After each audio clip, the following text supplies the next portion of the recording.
We'll now move on to our third meeting of the evening, which is a meeting of the Urbana City Council. Would the clerk, I'll call this meeting to order. Will the clerk please call the roll? Councilmember Ammons? Brown? Here. Hazen? Jacobson? Here. Miller? Here. Roberts? Here. Wood? Here. And Mayor Marlin. Here. And Councilmember Ammons was going to call in. Is he present?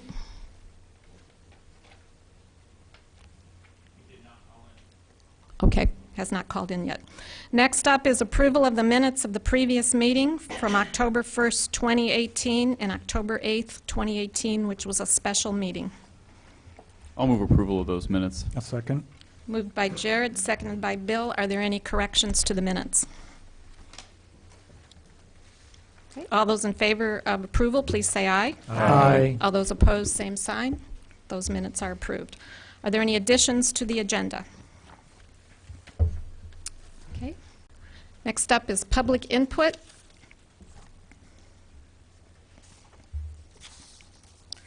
I have two cards submitted. The first is from Reverend Dr. Evelyn B. Underwood. She chooses not to address members, but she is continually concerned about the Dr. Ellis subdivision sewer problems and Union Gardens under unfinished business. And she will address the council at the time of that on the agenda. Second card is from Sharice Hersey, and she wishes to discuss the topic of a grocery store in North Urbana. And did you wish to address the council? Yes. Okay, come on forward.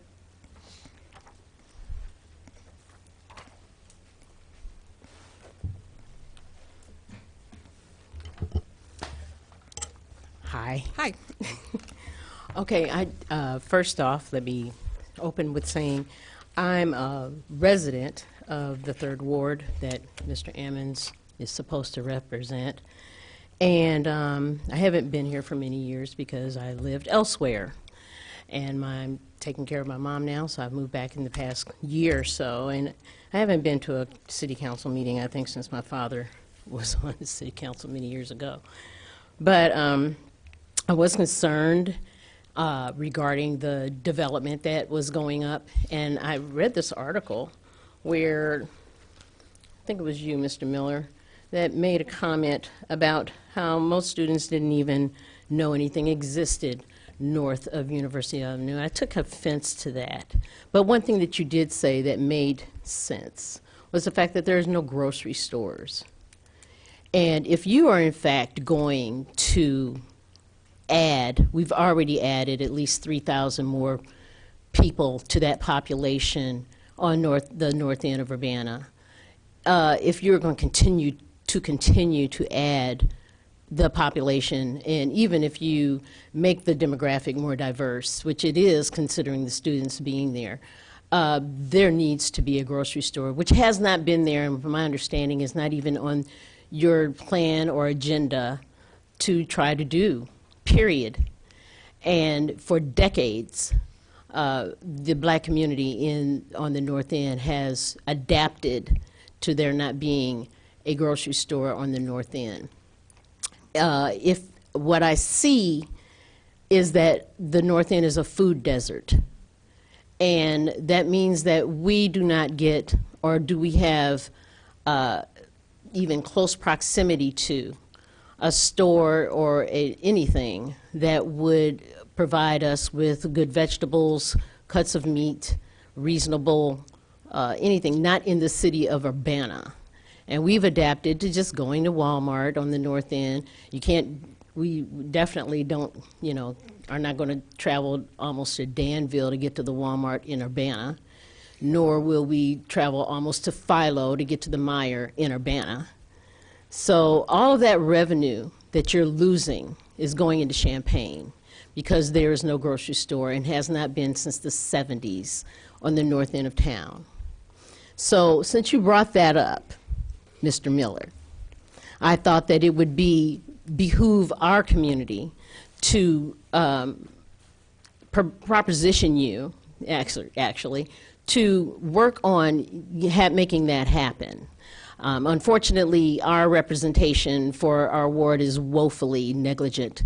And the way I see it is that either Urbana Council is also being negligent, either intentionally or unintentionally, in a social engineering project that will keep the black community, with high blood pressure and diabetes, because of course all we can get is Pepsi and Cheetos at the gas stations that line up Lincoln Avenue. And maybe students can live on that, but people cannot, families cannot. So I just wanted to put a bug in your ear about that, a bee in your bonnet, so to speak, so that would be something that you might put on your plans for the third ward, and maybe even bring it to the attention of our so-called representative of the third ward. And that's basically all I have to say. Thank you. I couldn't agree with you more. And I can promise you we're going to be working very hard on this. A Trader Joe's would be nice. We all I want the believe Trader if you have a Trader Joe's, and I'm going to say this really quick because I have the time to do it. I believe that if you have a Trader Joe's, and I'm serious when I say that, not just in jokingly. See, I lived in Los Angeles for years, and I believe that if you have, there is such a diverse demographic now in the North End that I believe that would be a strong revenue pull-in for everybody from Urbana. And for the so-called more cosmopolitan people that are supposed to be possibly moving into the retreat that you're building on Lincoln Avenue, as well as the Union Gardens that is supposed to be also that you'll be voting on or doing whatever you're going to do. It would be in the interest of the city as well as the North End for there to be, not just a Traders, but maybe even something, another Schnucks or something that does not just give us the type of food that you wouldn't feed your dog. Okay. You need a full-service grocery store there. Yes, It's long overdue. it's way overdue. Thank you. Thank you. Yes.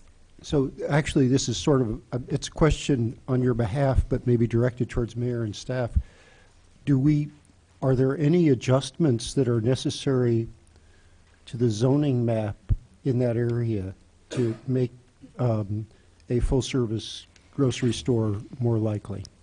I can't answer that tonight, but it's something we'll look into because you're absolutely right. Yes, That for area years, is there was an lacking. IGA, where the emergency room parking is now, where Carl is. There is an IGA there, and it hasn't been there since the 70s. And the fact that I'm even saying IGA lets you know how long it's been since there was a grocery store in the north end of town. And what I see is my subdivision, where I live, in the Ellis Drive subdivision, is surrounded by student housing. And now it's, you guys are going to be determining whether or not you're going to parcel and rezone land for yet another project, another development. And the decline of a neighborhood is seen often when you see too many rentals in one place. And there's a lot of rental property around our division, our subdivision in our neighborhoods. And those people have no vested interest at all, to have any care about what happens on the north end of town. They go to class, they go to work, or whatever they do, and then they disappear. And you're losing that revenue as well to the Myers in Champaign and the Walmart in Champaign. Thank you. Okay. We're very aware of that. Okay, thank you. Thank you. Bill?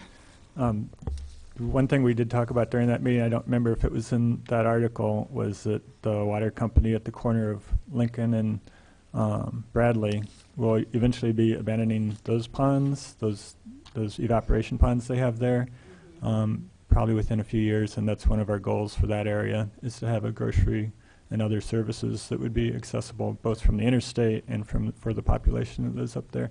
And I know we've talked about it years ago, trying to get one I think in front of 1 South, there's still an empty spot that's zoned for commercial business. So it just hasn't worked out so far, and maybe if we did have greater density, more people, it might encourage somebody to do that. But you have to get somebody to make the investment. As long as you don't sell it to Carl. Thanks. We have a couple of more people who wish to address the council. Before we do that, I wanted to note that we have 6 to 8 students in the audience. Are they still here? Callie Jo Ho brought students from the Urbana Adult Education English as a Second Language class, and this is their citizenship class. So this is a very good meeting for you to be attending. You want to stand up so we can see who you are? Thank you. And where are folks from? Students from all over. Do you guys want to say where you're from?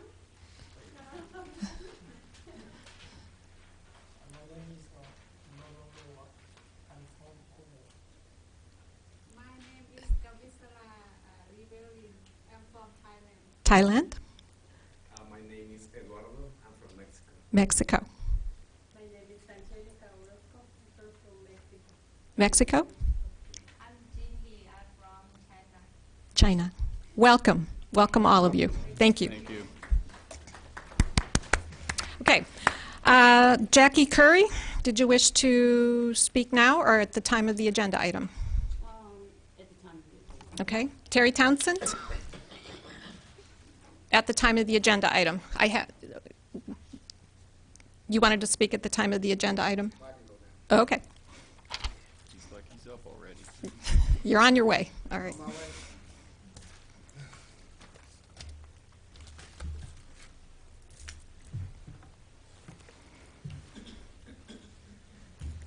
And you have 5 minutes. 5 minutes. Honorable Mayor, council members, and staff, I urge you to defeat the proposal regarding the property development in question. There are 2 compelling reasons for this request. First, there's an affordable housing crisis in Champaign County. First, let me define housing cost burden. Households paying more than 30% of their total income on housing are considered to be cost burden. Said differently, people have less money for necessities such as food. And most likely, cost burden people are living in overcrowded housing, a form of homelessness. Many more cost burden households are renter-occupied households. The percentage that comes from the Regional Planning Commission and the Census Bureau data is 73.8%. More than owner-occupied people that are house cost burden at 26.2%. These are not my numbers. By one category, people who make less than 25%, which is the only real category I'm talking about with Urbana today. Homeowners, their cost burden is 7.4%. Renters is 33.8%. You need not say, anyone, that we don't have an affordable housing crisis. We need to put the brakes on some of this development and start addressing that in a balanced way. The second compelling reason is history.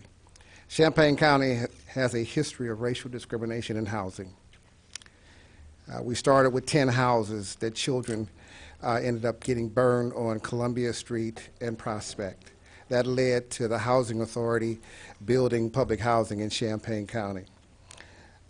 When that was built, we maintained waiting lists for whites and waiting lists for blacks. I arrived and saw those with my own eyes, so that's not a question. Today, it is no secret among African American citizens that the conspiracy to eliminate the historical African American community is underway. The signs are everywhere.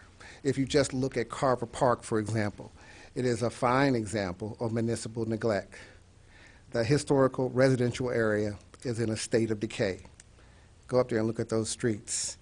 And if you have any development that you allow to go there or next to them, you should be addressing that area as well. The amount of money that you're going to put in, for example, to improve those streets. Lastly, Urbana is starting to do some wonderful things in housing. I've helped you with that. as I have the county and the city. But uneven housing growth informs gun violence, traffic, student homelessness, student debt, and raises taxes. You may not appreciate this. I've worked with both Democrats and Republicans, Hiram Paley, to name one, Jeff Markland. I was doing that before any of you came in this room. We disagreed on things, but we were not disagreeable. I'm here to tell you, as I've told Champaign and the county, I have fought liberal races. I have fought conservative races. I arrived in Ferguson 2 days after it exploded. There's been attempts on my life. I have a long history. When I come to you with something like this, you make sure that you disprove me, not because it's Terry saying it, but disprove me because of the implications when you're long gone. Public officials are temporary, but the damage you can do is long-lasting. And you need to understand, traffic is already bad and it's getting worse. You need to understand that the African American community, if you eliminate that, they have nowhere to go. It's not Texas where we have abundance of land. And everybody sees this kind of conspiracy. You can't talk to one African American unless they're not from Champaign and they don't care. We must fight you, but not here. We must talk to the students themselves and just appeal to them, the poor, the disabled, the minorities of color. We're running out of places to live. We don't want to be Little Chicago, and we don't want to be San Francisco. Honorable Mayor, thank you for your time. Is the News Gazette here? Here is all the data that I talked about, cost burdenness. Urbana's data is not complete. The Regional Planning Commission says that they need more time. But here's all these charts and graphs to talk about cost burden. Thank you, Mr. Townsend. Well, it wouldn't be a Monday night if I didn't have a proclamation.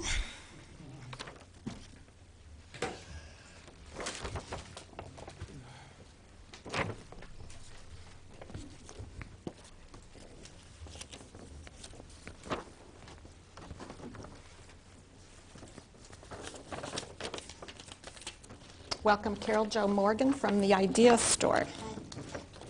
It's a proclamation by the mayors of the cities of Urbana and Champaign. Whereas landfills in Danville and Clinton, Illinois receive tons of cast-off and garbage from our community each week, including reusable or recyclable materials and items that should not go there. And whereas National Reuse Day celebrates the values of environmental stewardship, community building, and economic development, and the local organizations that bring these values to life through reuse, which includes reselling, repurposing, repairing, upcycling, sharing, borrowing, and swapping goods. And whereas our Twin Cities are home to successful and diverse nonprofit reuse centers and resale businesses that accept tons of reusable items and materials from area citizens each year, making them affordable and available year-round to consumers while creating jobs and bringing citizens together through volunteerism, contributing to the local economy, and helping delay the need for further landfill expansion.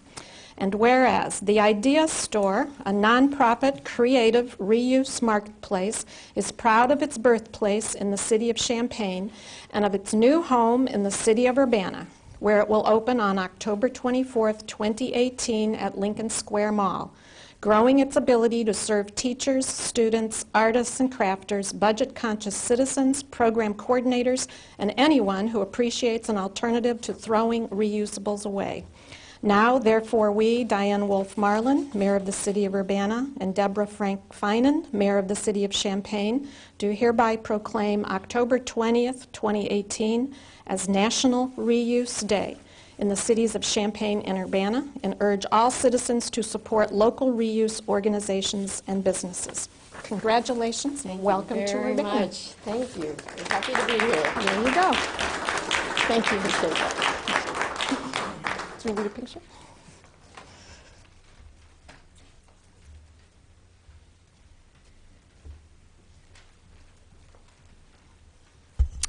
Okay, I also wanted to recognize the man behind the camera, which is Jason Liggett. He's our videographer extraordinaire. He was honored last week as one of the 40 under 40 in Champaign County, so that's a great honor, and we extend our congratulations to him. So, he's over there. All right, under unfinished business, we have ordinance number 2018-09-059, which is an ordinance amending the Urbana zoning map for rezoning a real estate parcel with permanent index number 912106451005 from R3 to R4, plan case number 2348M18. I have one member of the public who wishes to discuss this topic. Jackie Curry? Is Jackie Curry here?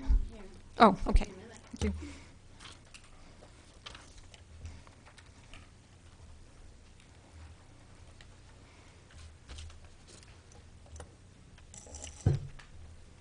Good evening, everyone. Good evening.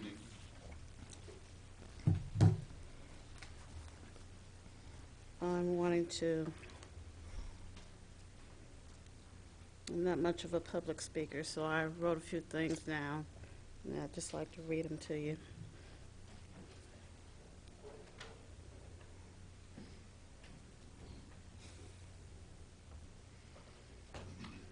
As you all may have heard by now, that what we call our homes are about to become a tangled mess and complete chaos.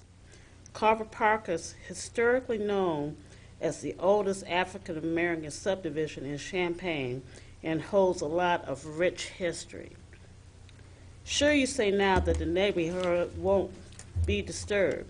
Easy for you to say if you don't live in this area. The heavy trucks, bulldozers, and God knows whatever other equipment coming through early in the morning to late in the evening won't disturb you at all. Don't worry, it's not in your backyard. Mail trucks, garbage trucks, Federal Express, just to name a few, are driving through the small 50-home subdivision, and don't forget the regular traffic that comes through, causing more chaos than anyone can ever imagine. But you can't imagine it because it's not in your neighborhood and not in your backyard. I can't speak for everyone because I grew up in my house to be told that a townhouse could be as close as 10 feet from your property with only a fence and landscaping to divide the two. It's not comforting to me at all or my son. Think about all this coming to your front yard or your backyard with no option but to accept it. Tell me, how would you feel?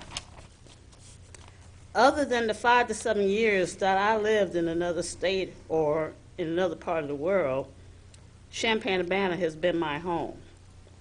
I've never heard of a close grocery store or some type of business that didn't have a liquor store or place for people to hang out to buy drugs tied to it, brought by the city council to better the area. Not a convenience store, not a liquor store, but a regular store.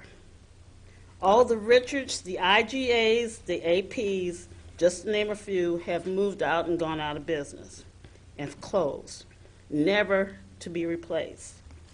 Our streets are tore up and only are temporarily fixed, but in other places around town, like Staley Road in Windsor, they've got nice, clean streets without all the craters and bumps.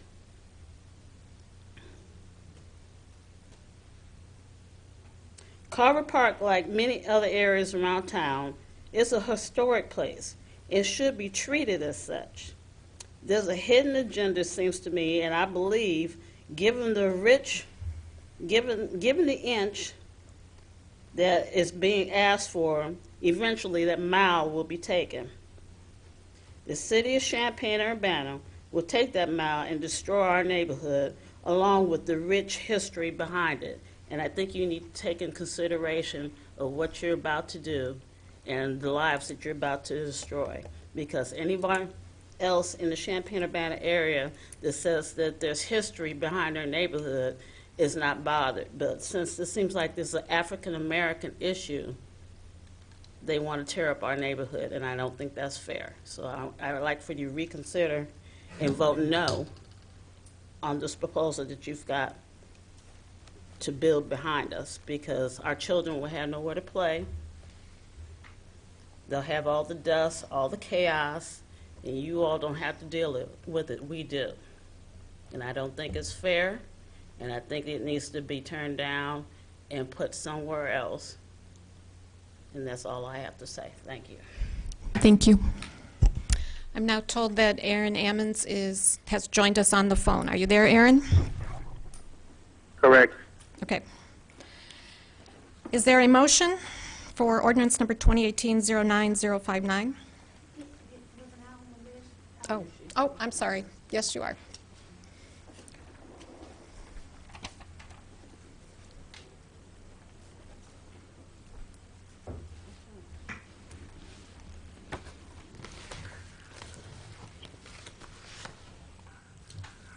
Reverend Dr. Evelyn Underwood, and I did speak 2 weeks ago, and I think even before that, and you did capture some of that about the grocery store and other things. So, but I still would like to say a few more things, since I've spoken to a few more people, well, a lot more people, and I think many people saw what the News Gazette put in the paper, and I think there was something on Channel 3 News. So a lot more people know about it now. But tonight is the night that the vote is going to take place. But hopefully you will consider and not pass this. The 400 and some units on the site. And as Mrs. Curry has said, there's a possibility of opening up even more streets, because according to the information from the Planning Commission, and I did reread that again, and what was said here by the developers, it's just the infrastructure, and it's not necessarily what's going to be there, and they can make some changes. I don't want to take my time, but typically, it's said in there that they don't have the agreement and the annexation together. Why there was a hurry to get all that through, I don't know. Is that legal? Nobody said it wasn't, and I didn't check it out. So, but I don't know why the hurry. There were only 2 meetings, I think the April meeting and the August meeting. A lot of people in the area didn't even know about it. In talking to some pastors, they didn't know about it in the area. I'm not going to name them because I don't think they're in the audience tonight. But in speaking to some of the pastors, they didn't know about it, so they didn't know to tell their members about it. And the members were the people who were involved. So it was done so quickly that I think more information should have been gotten out to the people. So hopefully we'll be able to, well, I don't want to say what we might be able to do, so hopefully you just will consider it and not pass this. It's just too quickly done, and I just think, I believe that it shouldn't be passed because they didn't consider the area enough, the fact that we do need a grocery store. All of those extra people going to be in the area, and they said they're looking for upper professionals, even they said maybe 50% more students is what was said in one area, and the rest professionals, young families. They're going to have biking and tricycles and those type of things. So with families like that, I think they would probably need more planning, like stores and other things of that nature. I think I saw one letter saying they're going to enhance the economic development. In what way? I didn't see anything that said, and I didn't hear them say anything that would make me believe that. That's about all I have to say. In other things, when I see that intergovernmental agreement with the Housing Authority, I saw that there was some input from an organization in the community. I didn't see them trying to get any input from any organization like the NAACP, the Ministerial Alliance, or look and see if there were organizations maybe like the Dr. Ellis Drive Committee. I guess they didn't feel that they had to do that. They just come to the City Council, the Plan Commission, and not even consider us. Thank you. Thank you. Last up is Elderess Melinda Carr with continued concerns about the Dr. Ellis subdivision sewer issues, equity, and historical impact, and the proposed development at Union Gardens. Did you wish to speak? Okay.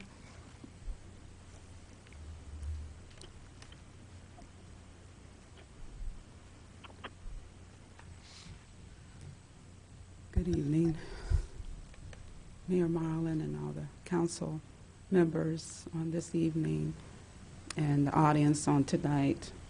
At the last meeting, I didn't come up because I was really just disappointed about what's been happening, and just seeing Terry come up and Ms. Curry come up, you know, just fighting, continually fighting for the community, and expressing the desires, being a voice for the community all these years, and I just couldn't sit there and not say something. And one of the things when I was looking at the comprehensive plan, that the most recent copy of it, and saw, for example, the bike trail. And that's one thing that just really upset me, because all the money that's been spent, and I can't quote the amount, $500,000 if I'm not mistaken, but it was a lot of money, and that's one thing that upset me, because I said, there's so many things, there's so many needs in our community, and we're spending it on things that, you know, shouldn't be. The human resources component is missing. And I just wanted to, and I'm going to do this because it probably hasn't been done, but I just want to get on my knees and I said, Lord, forgive us. Because, you know, we're misusing the money that's supposed to be used for people, the masses of people. Where are the hearts of our governmental officials? They're supposed to be looking out for the people, the monies that come in. It's supposed to be used for the people. Buildings and facilities are supposed to be secondary. The people, the homelessness, people living in cars and vehicles. I was looking at some articles, New York Times, Washington Post, and the same gentrification that's happening. Who can define gentrification? There's all different types of meetings. And people are fearful of what's happening in the African American community. If you don't live there, and as she read it, it doesn't happen in your backyard. If you got a letter and said that something's going to happen and start moving something in your neighborhood, see, the associations that have been established will come together, and that's one thing we have to do. And I remember that in the article that was written an association. They said we need to get together. And that's one thing we're going to have to do, because people are not listening. The leadership is not listening. That's all I have to say. Thank you. Okay, is there a motion on the floor?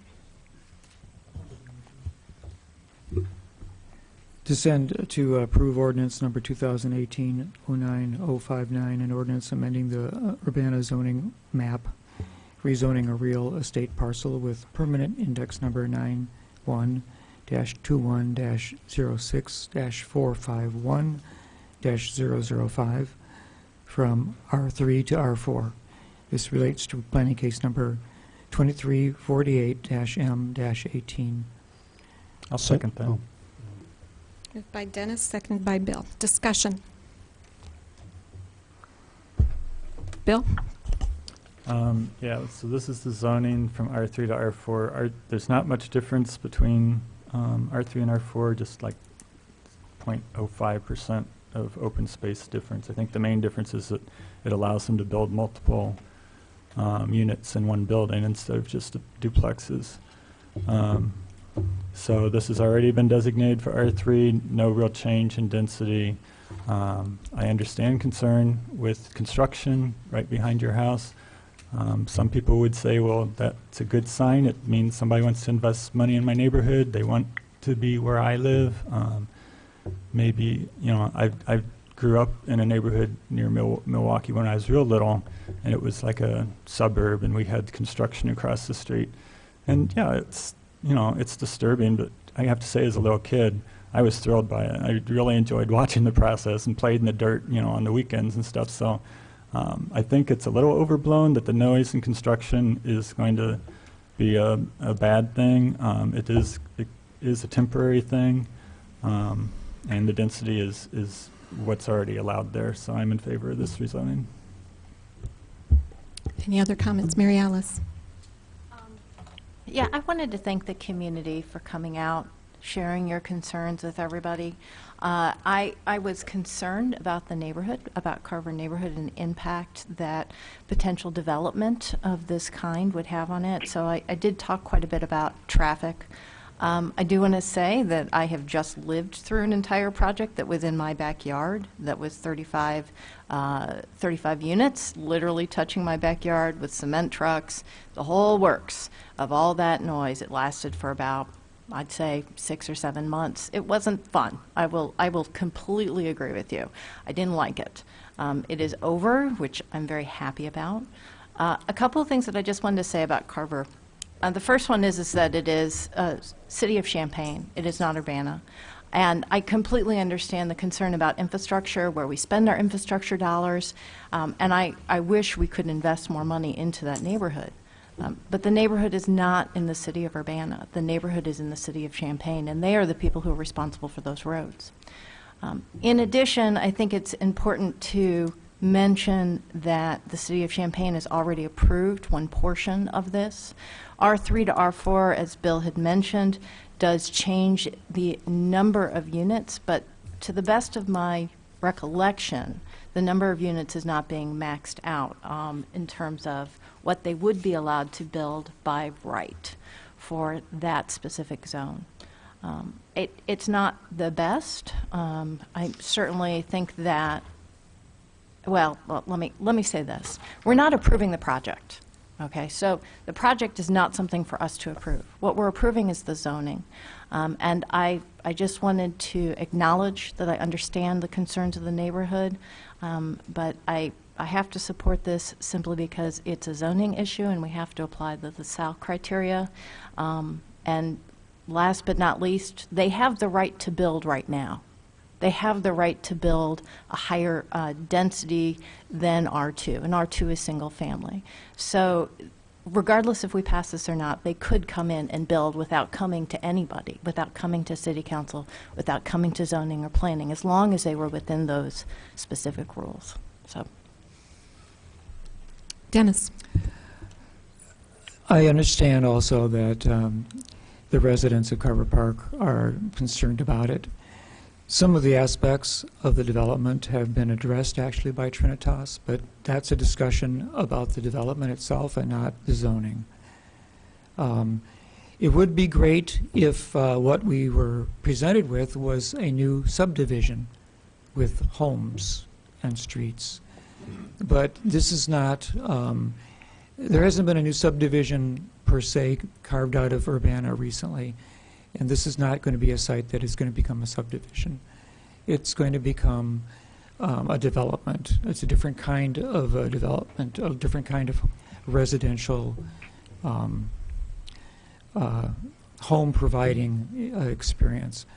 So we're not going to have individual homes owned by individual people on this property. We would like to have that, but it's not within our purview to dictate the development to the developer at this point. So right now it's zoned R3, and next to it's institutional, and next to that is also industrial. So I think residential is a more appropriate direction to go than industrial.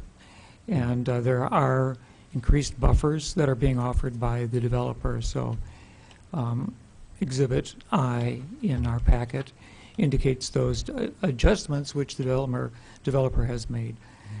So I can support the change to the zoning map.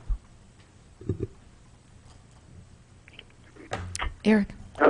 Yeah, I don't have anything really substantive to add to the to what's been said. I am speaking in support of the zoning change. I'll also speak, as many other people can, and you all can too, to the sort of uneasiness with change. In our case, in the home that I live in, at one point we had a smaller house demolished directly across the street from us, replaced by an apartment building. And it has worked out. The apartment is well managed. The extra density isn't, really terribly degrading to the neighborhood. But I remember very vividly that I woke up one night from a nightmare. And the nightmare was that overnight our home had been surrounded by skyscrapers. I mean, obviously this was a fantasy. It didn't happen. But I realize that change near in the vicinity of your neighborhood will make one uneasy. I believe that this particular change is okay, and I will support it. Any other comments? Okay, so, hello? Aaron? Go ahead. Well, I know that we're talking about rezoning, and so I'll just keep my comments in relationship to the rezoning. I have spoken to the LaSalle criteria in previous meetings, and I continue to have the same concerns that I do not believe that this is something that is needed in this particular area. We need affordable housing. We need something like what Dennis was discussing, not something else what's being proposed. So I believe that it does not fit all the aspects of the LaSalle criteria, and I am not in support of this. Any other comments? I did want to make a couple of notations. First of all, I provided to the City Council an overview of the City of Urbana's commitment to affordable housing, and also provided information from the Housing Authority in terms of those projects on affordable housing. The City of Urbana has a very good record of building or supporting affordable housing and working with developers who build it, and we continue to do so, and there are a number of projects in the works, even as we speak. So in this neighborhood alone, there's over 50 Habitat for Humanity homes. Those are affordable single-family homes. Most of those were built in the North End, and a number of other developments, which I won't go into tonight. But the City of Urbana has a very strong history and commitment to affordable housing. Secondly, I wanted to say I absolutely agree with everyone here who is saying you need more amenities, more services, basic things like grocery stores, supermarkets in north of University. I don't understand why there aren't any there now, but I can tell you I am going to work very hard to change that and to bring the kind of services that you deserve in that neighborhood. And I will ask you to work with me. I also am hearing and I understand the fear that the history and the memory of what that neighborhood means to so many people will be erased, and we are going to make sure that doesn't happen either. I've been in conversations with actually an anthropology professor at the University of Illinois, some other people, and I want to find a way to keep the history alive and to make sure it's never forgotten and to bring that to the forefront even as this area grows and changes. It's not going to stay the same, but we can make sure the history of that area is not lost. And I do want to point out this project is not replacing any homes. It's being built on land that is currently farmed. Some of it's zoned industrial, which is in the county, and others are in the other parcel is in the city of Urbana. But there is no home being replaced by this particular project. I also have shared with the City Council an overview on the impact of this project on our tax base and population. And there's a map that I now show everybody, and I'll be happy to share this with anybody. It's hard to see it from where you sit, but this is a map of the city of Urbana. All the orange is the tax-exempt property in the city of Urbana. Because of our role as the county seat for the Champaign County, we're home to the University of Illinois. We're also home to major institutions, it's schools, parks, and that sort of thing. Nearly 30% of our land area is exempt from property taxes. That's why the burden falls on the remaining property taxpayers. We haven't grown appreciably in population for over a decade. Other communities around us have increased population. For every person we add to our community and population, we get a share of the state income tax, which is distributed on the basis of on population, about $100 per person. So currently about $4 million in our general fund comes in every year from the income tax distribution. But unless we grow in a sustainable manner, we are not going to be able to afford the very services and programs that you all are saying that we need. And I know we need. We have to grow in a sustainable fashion, in a compact and contiguous nature, and that's what this development represents. It's infill, it's filling in an area between a residential area and a commercial area just north of our city. That is compact, contiguous development. But I wanted to promise you that we will work our very hardest to bring the services that are needed in that part of town, and that's long overdue for that, and I need your help in working together. And yeah, we can set our sights for Trader Joe's. I'd settle for Schnucks, but we can set our heights high, but we're going to need the community's help and the community's organization in doing that as well. I had a quick question. Yes. So how many people, how many residents are going to be in the city of Urbana from this new project? About two. Perhaps the developers can answer that. How many of the units are in the city of Urbana?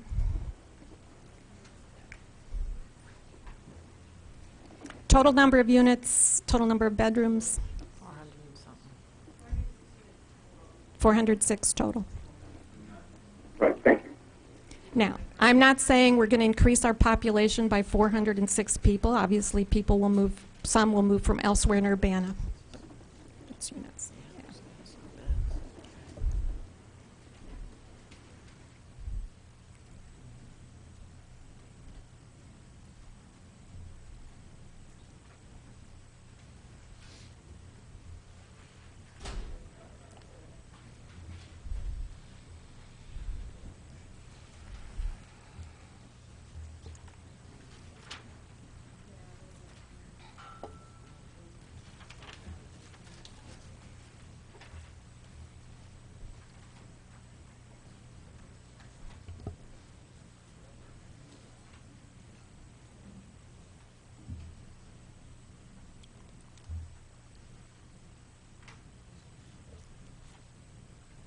Mary Alice. While we're waiting, I'm glad that you brought up that you provided the council members with some background information in terms of affordable housing projects that the city has been involved in.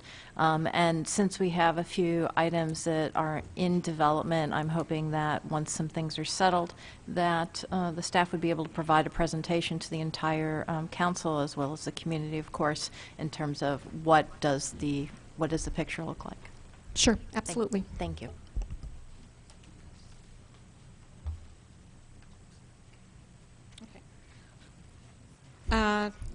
In a letter from Trinitas, City of Urbana unit count would be 226. City of Champaign unit count is 180. And that's based on the next vote,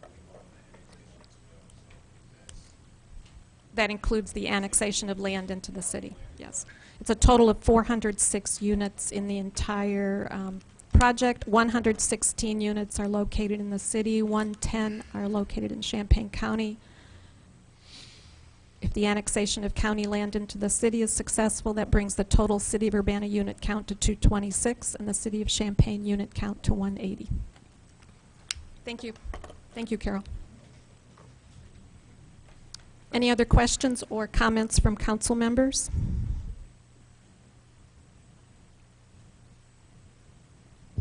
Will the clerk please call the roll? Councilmember Ammons, No. Brown, Yes. Jacobson, Yes. Miller, No. Roberts, Yes. Wu. Yes. That motion passes.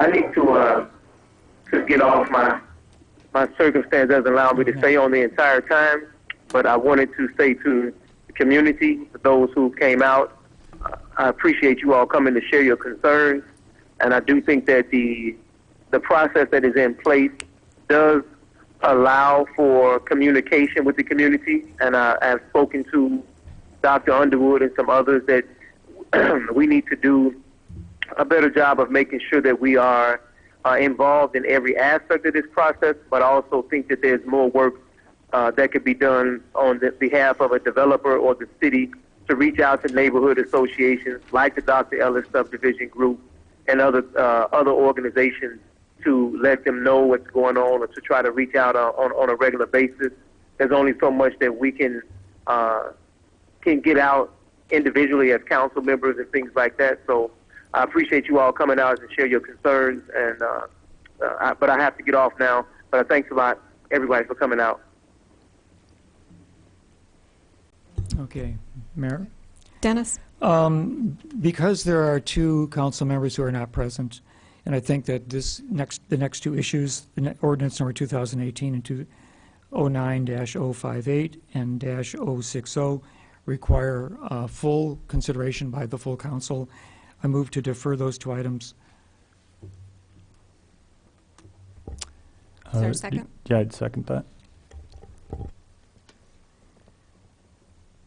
Can we do them both at the same time, Jim? Have to take it One at a using the omnibus procedure. Okay, we'll just do them individually. Okay, so because of those because of the city council is not completely here, and I think this question requires full consideration by all members, I move to defer ordinance number 2018-09-058. Moved by Dennis, and it was seconded by Bill. Under council rules, there's a one-time opportunity to move to defer and second without debate. And also, similarly, I'd like to move ordinance number 2018-09-060 to defer it to our next city council meeting. And I'd second that. Moved by Dennis, seconded by Bill. That too will be deferred. It's deferred and seconded without debate. That will appear on the agenda of the November 5th City Council meeting. Yes. Go ahead.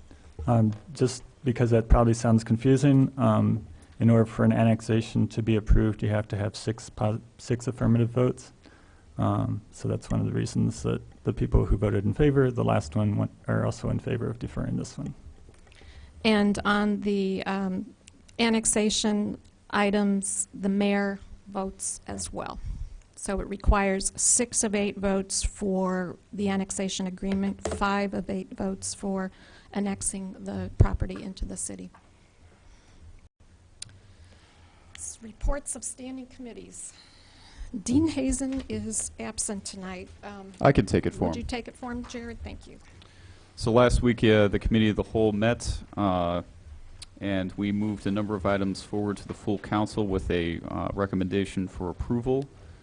We didn't have any that were without recommendation, right? These are all for approval. I believe you're right. Correct. First up was ordinance number 2018-09-065, an ordinance revising the annual budget ordinance with budget amendment number 5. I'll second that.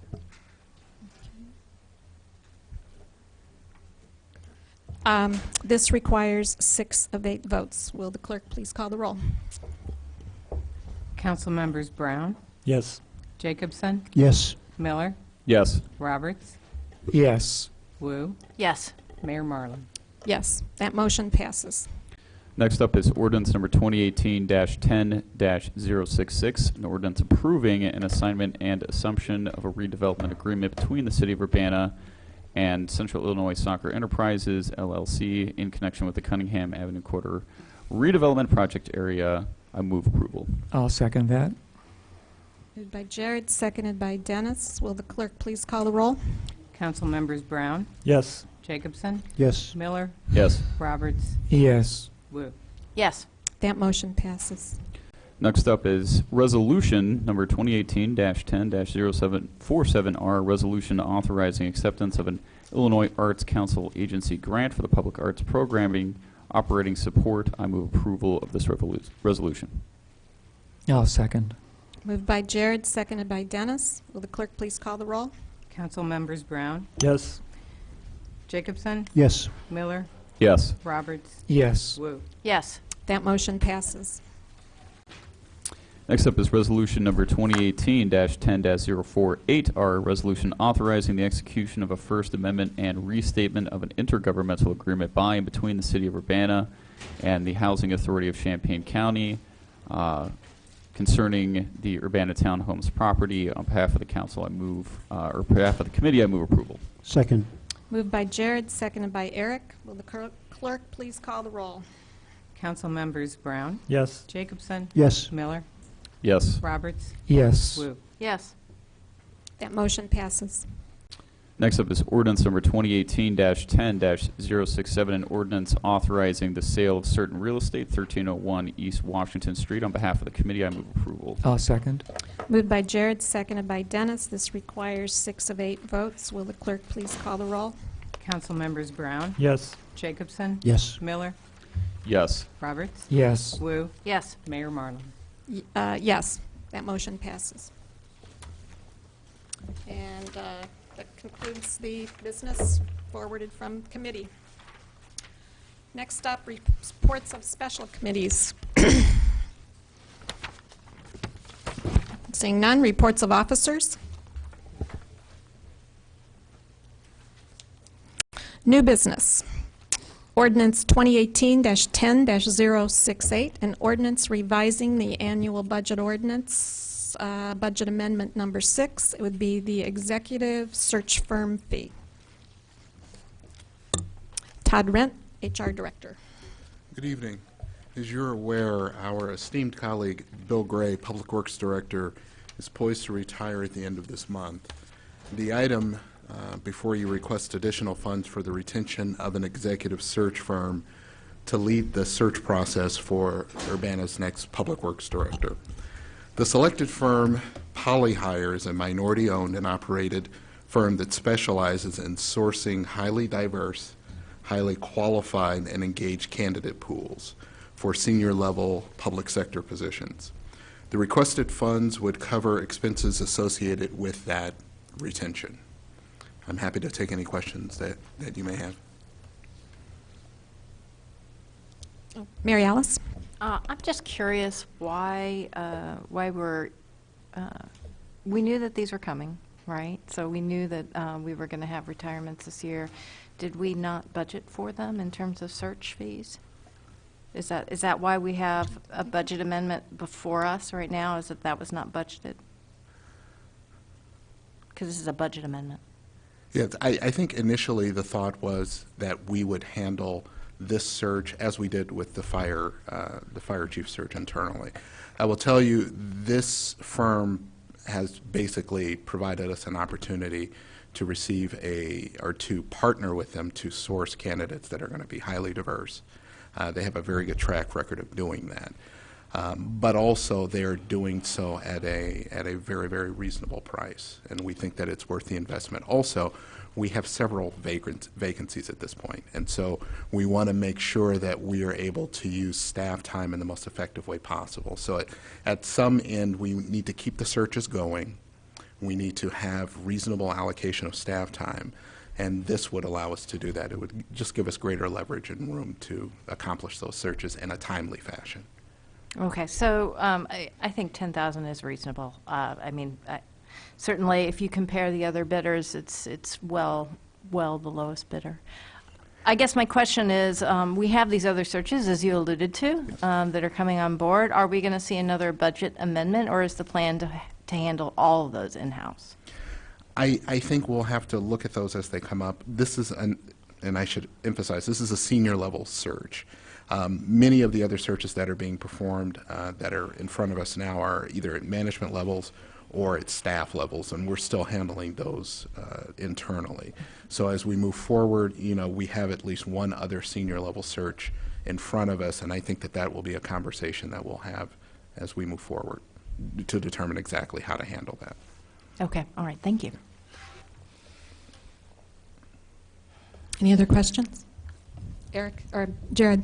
I'd like to make a motion that we approve ordinance number 2018-10-068, an ordinance revising the annual budget ordinance for budget amendment number 6 for this executive search firm fee. Second.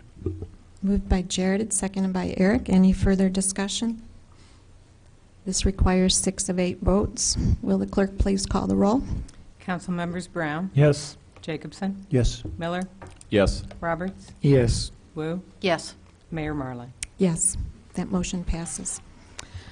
Ordinance 2018-10-069, an ordinance authorizing the purchase of certain real estate, 1407 West Beslin Street. John Schneider from Community Development. Good evening. This ordinance would authorize the acquisition of 1407 West Beslin, which is a dilapidated abandoned structure in the amount of approximately $11,500 using Community Development Block Grant funding. And we would then utilize our Abandoned Property Program grant funding in an estimated amount of $19,000 to demolish the property and prepare it for site redevelopment for affordable housing by one of our nonprofit developers. Any questions for John? I'd like to make a motion. Okay. I'd like to move ordinance 2018-10-069, an ordinance authorizing the purchase of certain real estate at 1407 West Beslin Street for approval. I'll second. Moved by Dennis, seconded by Mary Alice. Any further discussion? Will the clerk please call the roll? Council members Brown, Yes. Jacobson, Yes. Miller, Yes. Roberts, Yes. Wu. Yes. That motion passes. With no further business before this body, this meeting is adjourned. Thank you.